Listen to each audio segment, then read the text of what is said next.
Okay, so let us begin today's perspective. So, first topic is about Afghanistan and change geopolitics in the region. So, as you know, that is Taliban capture in Afghanistan. So, this article talks about particularly the main dimension of how the geopolitics of the region has changed. So, first, as we know, Afghanistan and change geopolitics of the region. Taliban's recapture of power in Afghanistan has brought back to Gori, the medieval images of public executions, floggings, drastic curtailment of women's rights, religious minority rights, regressive acts, which have taken Afghanistan back to medieval age during their first phase, which happened in 1996 to 2001. So this is a mindset which we have of the Taliban regime, and now American withdrawal from Vietnam. If we can recall in the world history that when American also withdrew from Vietnam, uh, Saigon, the famous city, it fell to North Vietnam communist forces on 1975. The two events, taking place 46 years apart, reminded us of the old popular adage that those who fail to learn from history are condemned to repeat it. So, US has, in a way, repeated what it has done in Vietnam, and it has not learned lesson from its Vietnam War. So the same thing has happened in Afghanistan war almost. It has to withdraw its forces from Vietnam also. So US intervened in Afghanistan in 2001 in the aftermath of a 9/11 attack to hunt down Al Qaeda terrorist, which is Osama bin Laden, sheltered by Taliban, and the present hasty retreat has brought the country back to square one. So Afghanistan is a very geostrategic location. Is at a very geostrategic location. We call it heart of Asia because it has accessibility to landlocked Central Asian countries, making it a fertile playground for power politics. Since it lies at crossroads, and then now four countries: Iran, all almost say border Iran, China, Russia, and Pakistan have welcomed Taliban's accession to power with open arms. So, all these four countries have different reasons to welcome Taliban. First, when it comes to Iran, Iran sees this as a humiliating defeat to its main adversary, America. So, since Iran sees America as its enemy, so Iran sees this episode of US withdrawal from Afghanistan as a humiliating defeat to America. So, American departure from Afghanistan is hailed as a strategic victory for Iran, as it was never comfortable with US military presence in its backyard. So this was from Iran perspective. From Russia, Russia too sees it as American defeat, with defeat and humiliation, similar to, and this has some correlation with Soviet Union also, where Soviet Union had suffered such a defeat back in 32 years back, because Soviet Union had also invaded Afghanistan, and it also had to go back because of similar pressures. So Russia too wants a strong foothold in geopolitics of this region. That is why Russia also welcomes it. China, if we see, China looks at this regime change in Afghanistan purely from economic and strategic opportunity to extend its BRI.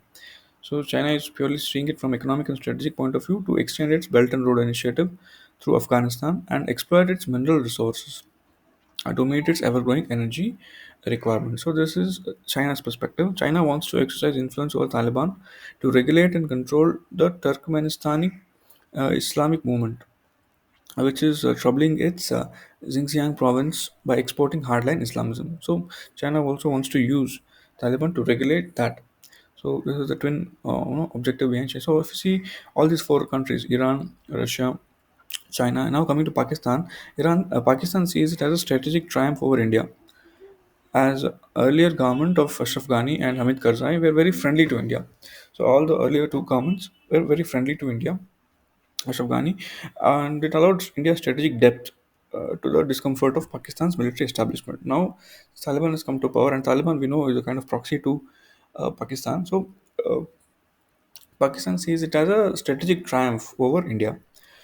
So now the question is, what does this regime change mean for India? So for India perspective, we have invested, in building the Afghan parliament, which is a symbol of democracy, but democracy today no more exists. And then we had, put in effort for Salma Dam, the hydroelectric project, which benefits Afghan for agriculture, schools and hospitals, all the social infrastructure we built, physical infrastructure like highways we created, All these has itself constructive image among the people of Afghanistan. Because we have invested in both social infrastructure, physical infrastructure, and also parliament building, which is a symbol of democracy. And now, India's 3 billion investment, no, because of Taliban regime capture, has gone down the drain. In one sense, we can say, but another sense, we can also say that that goodwill can somehow help us in future. So, India's investment in Chabahar port, this is very important. That India's investment in Chabahar port in Iran will turn into a dead investment. See why we're calling it a dead investment, because through Chabahar port, India had plans to go to Afghanistan and ultimately go to Central Asia and Gulf countries. But now, since this entire geopolitics has changed, the Chabahar port investment has turned into dead investment. So there are apprehensions among Indian security establishments that with the rise of Taliban in Afghanistan, militancy in Jammu and Kashmir will get a boost. So these are three dimensions in which we can see that India's investment from perspective, India's investment from both in Afghanistan as well as India's investment in Chabahar port in Iran. This and the apprehension of security establishment of a rising militancy in Kashmir. So Taliban in power in Afghanistan has caused a geopolitical upheaval in international relations, particularly in Southeast Asia. So now it has caused a geopolitical upheaval in the entire Southeast Asia. So this is a rare topic in paper two, geopolitics of South Asia. So political, economic, and strategic relations among Southeast Asian countries is bound to be realigned because of this new regime. So we have a new axis which is developing, that is China, Iran, Russia, and Pakistan. They form an axis of countries who gain most. So these countries are gaining most from this political, economically, and geostrategically from this change of regime in Afghanistan. And India and USA are the conspicuous losers in this great game of Afghanistan politics. So India's plans to access trade routes to Central Asian countries like Uzbekistan, Tajikistan, Turkmenistan, and others now stand at a distant dream, because ultimately our investment in Chabahar port and also constructing highways were all meant to gain access to Central Asian countries. Now that is a distant dream. Now, what is the way out for India in Afghanistan after this geopolitical upheaval? So India cannot jump like China or Iran to embrace Taliban government in Afghanistan, nor can it afford to ignore it altogether by remaining diplomatically aloof. So we cannot directly support them because they are not democracy. We have no common interest with them, and then we cannot also remain silent diplomatically. So the 2.0 version of Taliban, if it sticks to its promise, as it has told, that of moderation, and it shares powers with an inclusive government, as it has claimed, then only India can think of diplomatic relations with Taliban government. So this is one perspective. And then, not to be forgotten, that Pakistan, as a hostile country, as a mentor of Taliban. So this we must always remember that Taliban has been mentored by Pakistan, will oppose any engagement of Taliban with India, because it is ultimately Taliban, Pakistan, who is the mentor of Pakistan, and then it will also prevent India from getting any stronghold from in Afghanistan. Now, other options for India is to covertly play a role of mentor of the Northern Alliance, which is led by Abdul Rashid Dostum, Amrullah Saleh, who are anti-Taliban warlords in Afghanistan.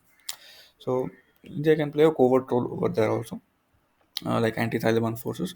Taliban victory has brought back the old Cold War diametric in the geopolitics of the region. So this is a stand line of thought that old Cold War diametric has been brought back in the region. So world is now polarized. If you see, the world is now polarized between two distinct groups, less like it was in Cold War. But now on the one side is USA, European countries, and India. India has entered is this block now, and on the other side there are four countries: China, Iran, Russia, and Pakistan, which are ready to exploit the murky waters of Afghanistan. So this is the article which sums up the entire perspective of Afghanistan, regional geopolitics, Indian perspective, and also the global international relations. Very important from geography paper 2 as well as GS2.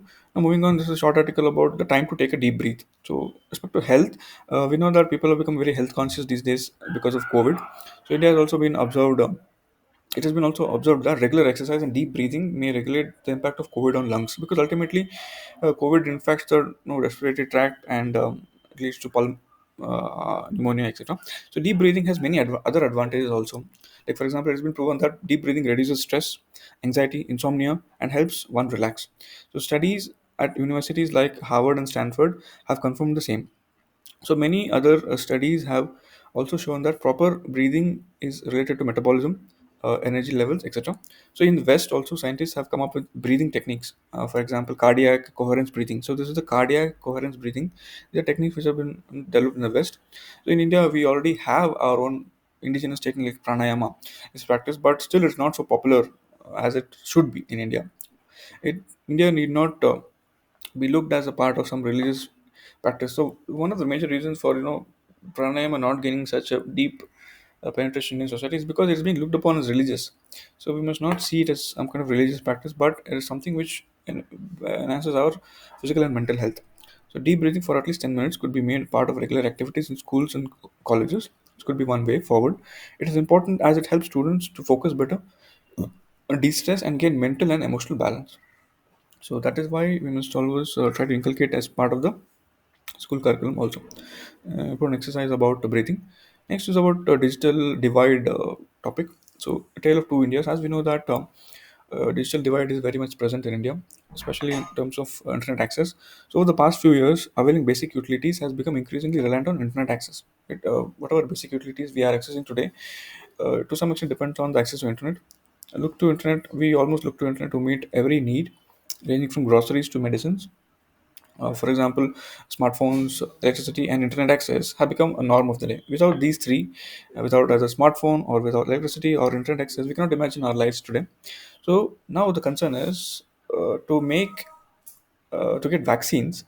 The only way to get vaccines is in some way is to making citizens available to vaccines through the internet deprives the equitable access to majority, because most of the India is still lacking access to internet because internet penetration has hardly 52%, and affordability of smartphones and digital literacy makes hurdles for people to register and get vaccines. The cheapest internet service in the world we have, a majority of Indians either does not have access or cannot afford it.